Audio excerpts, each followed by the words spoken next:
Congressional report frets over deployment of Russian and Chinese laser and microwave weapons in space. Now, the solar energy was used since antiquity. I didn't know too much about this, but I just found out. The ancient Greeks used solar rays in order to intensify them, using them to burn up enemy ships. Ever since H.G. Wells published War of the Worlds in 1898, direct energy weapons, DEWs, directed energy weapons have been a recurring theme in science fiction literature. The idea of what we would call a death ray, which can instantly destroy or burn a target from a distance, dates back to the belief that Archimedes used a burning glass to set fire Roman ships during the siege of Syracuse, 212 BC, and this was set up recently by scientists, and they only used 48 mirrors in order to do that. But going back to the congressional report concerning laser and microwave weapons in space, Russia and China have fervently opposed U.S. plans for the deployment of offensive weapon systems in space for over 10 years. They jointly proposed a treaty to prevent such arms from being deployed by any nation. Earlier this year, Russian Foreign Minister Sergei Lavrov said there was still a chance to reach an agreement on this issue. Congressional Research Service, CRS, agency responsible for briefing U.S. lawmakers on military matters and other affairs, accused Russia and China of engaging in threatening activities in outer space which may harm the U.S. and its allies' national security, and of working to create a whole range of space weapons with offensive capabilities. Their document titled Space as a Warfighting Domain, issue for Congress, the CRS indicates that many states and international entities, including the Department of Defense and the North Atlantic Treaty Organization, NATO, now declare space as a warfighting domain, even as various treaties and agreements formally continue to promote the heavens as a peaceful domain. The CRS accuses China and Russia of having weaponized space as a means to reduce U.S. and allied partner freedom of operation in space, and charges China with testing and working to obtain proven counter-space capabilities that threaten U.S. and allied partner satellites and national security. Kindly support my Patreon account since YouTube has again demonetized my YouTube channel. The daily posts are 5 videos daily, and they are totally different from what I have on my YouTube channel. Thank you so much for your support and that you find all my content so interesting. You'll find the Patreon account details in the description box below.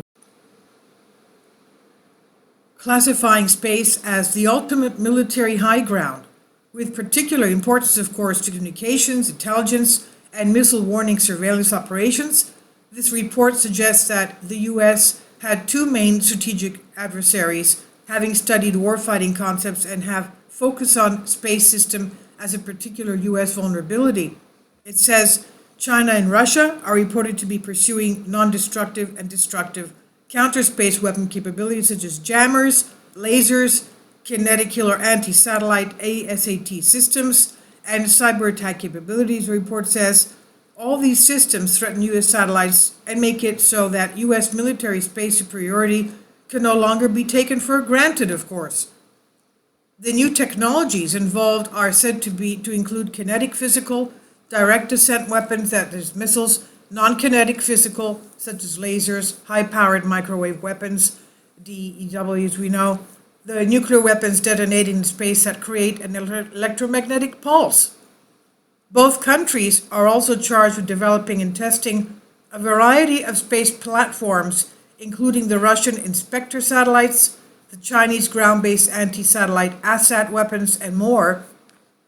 So the CRS primary report does not mention the space-based or meant for space-use weapons that the U.S. is known to be developing, and according to publicly available information by U.S. officials' own admission, these include Space Force's program to create direct energy weapons for U.S. satellites, a direct violation of the 1967 Outer Space Treaty, an advanced new class of daytime ground-based satellite tracking, and space surveillance radar systems, which are already operational.